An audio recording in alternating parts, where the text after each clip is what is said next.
Assalamu alaikum wa rahmatullahi wa barakatuh. As you all know, it is the holy month of Ramadan and we're almost halfway through this month. So this month is the month of fasting, it's the month of worship, it's the month of Allah's mercy and for forgiveness. And we should be trying to make the most of it and trying to do as many good deeds as we can. And so as part of that, we'll be having a short series to highlight the key events that take place during the month of Ramadan. Right, so the first key event of the month is the death anniversary of Sayyidah Khadija. And so that's what we'll be talking about today. We will look at who she was and what her life looked like. And then finally, out of this, we'll try to see what we can learn from her and implement in our life as well. Right, so let's get started with an introduction to who Sayyidah Khadija is. So Sayyidah Khadija, she was the daughter of Khuwailid, right? That's why her name is Sayyidah Khadija bint Khuwailid. She was the first woman to accept Islam. And she was also the first and most beloved wife of the Holy Prophet. The Prophet loved Sayyidah Khadija very much and he did not marry anyone else while she was alive. Sayyidah Khadija, she was also one of the Prophet's strongest pillars of support in promoting his cause of spreading Islam. And we look at that in a lot more detail today as well. And Sayyidah Khadija, she was also the first woman who offered salah behind the Prophet. Now let's move on to look at her family. We will look at the family tree of Prophet Muhammad and Sayyidah Khadija. So Rasulullah, he married Sayyidah Khadija when he was 25 years old, and their marriage lasted for 25 years as well until she passed away in Makkah. And Prophet Muhammad and Sayyidah Khadija had 3 children. So they had 2 sons. First, the eldest son was Qasim, then they had Abdullah, and then they had their beloved daughter Sayyidah Fatima.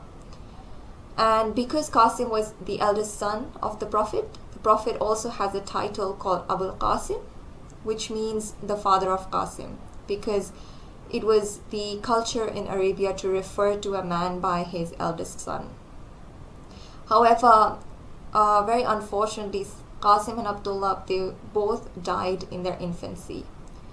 And then Prophet Muhammad and Sayyidah Khadija also had their daughter Sayyidah Fatima. Right? So that is the family of Sayyidah Khadija. We move on and look at how Sayyidah Khadija lived her life. Right? Sayyidah Khadija, she was a very, very generous woman. Her father, Khuwailid, he had a family business.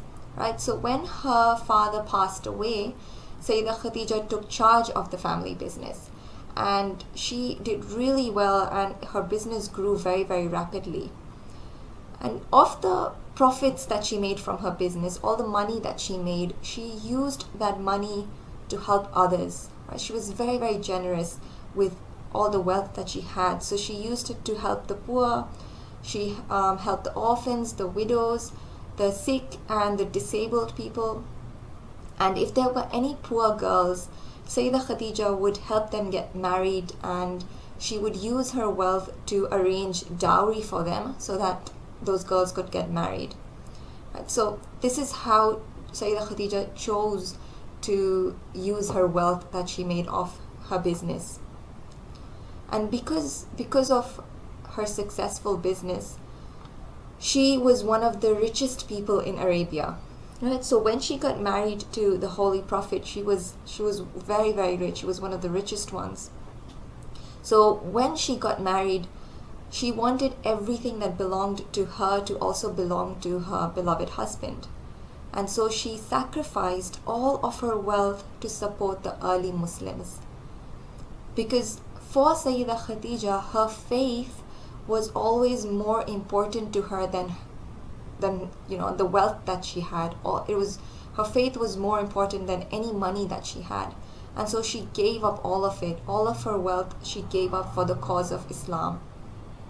right? And it was a very needed thing that the Muslims needed at that time, because the Muslims were facing a very, very difficult task. Because when at that time when Islam, it came under attack from the Quraysh, and so Sayyidah Khadija, she sacrificed her comforts, her wealth, and her home to protect the Holy Prophet and the Muslims. Right? The Muslims, they were having a very difficult time. They had to leave their homes and live in a mountain hideout for 3 years. And during this time, Sayyidah Khadija, she preferred to stand by Rasulullah and his companions and share the hardships of life with them. And she never complained to the Prophet. Whether times were good or bad, whether she had plenty of things or she had nothing, she was very content, very satisfied. The difficulties and hardships, they never upset or scared her. She was always very strong, and she remained very true to her faith in Allah. And it was this attitude of Sayyidah Khadija that was a source of comfort, courage, and strength for the Holy Prophet, because this was a very, very tough moment in the Holy Prophet's life. It was a very difficult time, and Sayyidah Khadija was there for him throughout. She saw Islam from its infancy, and she supported it through its most difficult period and helped Islam to grow, and for Islam to spread, and for people to find out about the religion of Allah. And this is why her home was the home of the Quran, because it was there that Angel Jibreel was bringing revelations for 10 years. And although she gave up all of her wealth for Islam and she lived a very, very difficult life, she never stopped supporting the Holy Prophet, and that was right up to her dying moments. Because we see, we've looked at this today, and we see in the history of Islam that without the wealth and the support of Sayyidah Khadija, life for the Holy Prophet and the early Muslims would have been even more difficult. If Sayyidah Khadija didn't do what she did, and she hadn't sacrificed everything that she did, life would have been very, very difficult for the Prophet. And this was not something that was easy for Sayyidah Khadija, right? She was not used to a life like that. She had always lived her life in comfort and abundance, and she had everything, right? But she chose to sacrifice and stand with the Prophet. But because of the 3 years of exile that she had lived through, it was a time of excessive difficulty for her. And eventually Sayyidah Khadija, she fell ill and passed away on the 10th of Ramadan. And then she was buried in Makkah. Right, Sayyidah Khadija, she was, despite the fact that she was so rich, but because she gave up all of her wealth for the sake of Islam, by the end of her life she had nothing left with her. And when she died, there was not even enough money for a coffin to be bought for her. And the Holy Prophet, he had to use his own cloak as a coffin for Sayyidah Khadija, and she was buried with it. When Sayyidah Khadija died, the Holy Prophet was very, very sad. Her death, it left a very deep impression on him, and he was so sad, he was so grieved, that he called that year Amul Huzn, which means the year of grief. Because Sayyidah Khadija, she was Rasulullah's most adored life partner, and after her death, he would always remember her with love, affection, and gratitude. And every time he thought of her, his heart would fill up with deep pain and sorrow, because she was his biggest strength, and it was very difficult for the Prophet when she passed away. When Sayyidah Khadija passed away, the Rasulullah, he said, "Where can I find anyone like Khadija? She believed in me when no one else did. She accepted Islam when people rejected me, and she helped and comforted me when there was no one else to lend me a helping hand. So this shows us how important Sayyidah Khadija was to the Holy Prophet and what she did for Islam and for spreading the religion of Islam. The Holy Prophet, he has also said that Sayyidah Khadija is one of the greatest women that has ever lived.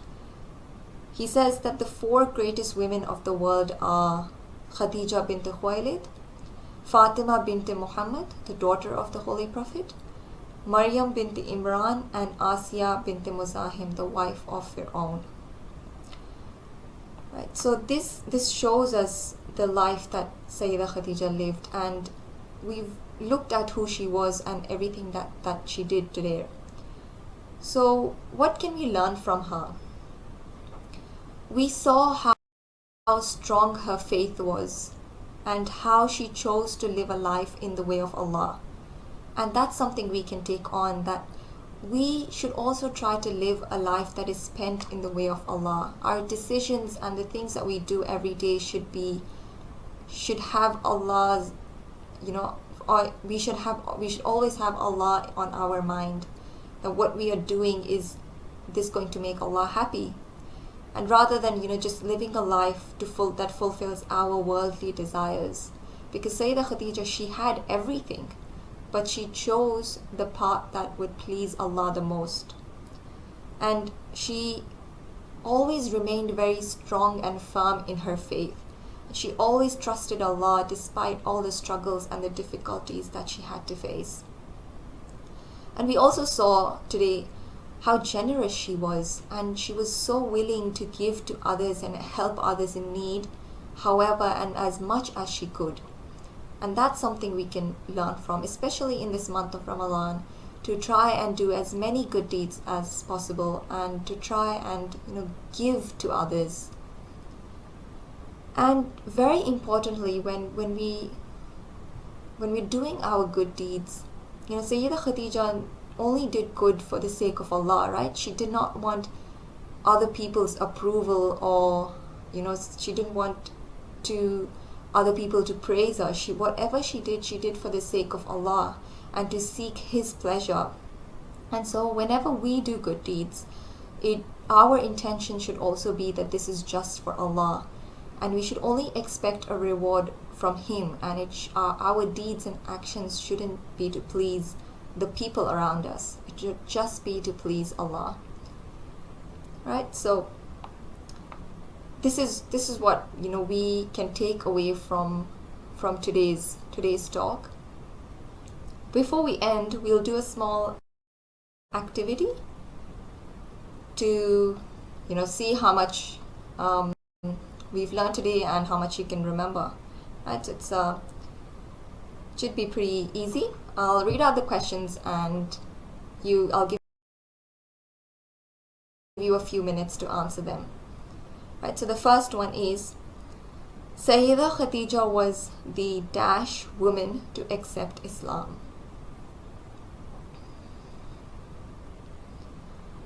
Sayyidah Khadija was the first woman to accept Islam. Alright, next one. How long was Sayyidah Khadija married to the Holy Prophet before she passed away? 20 years, 25 years, 30 years, or 15 years? She was married for 25 years.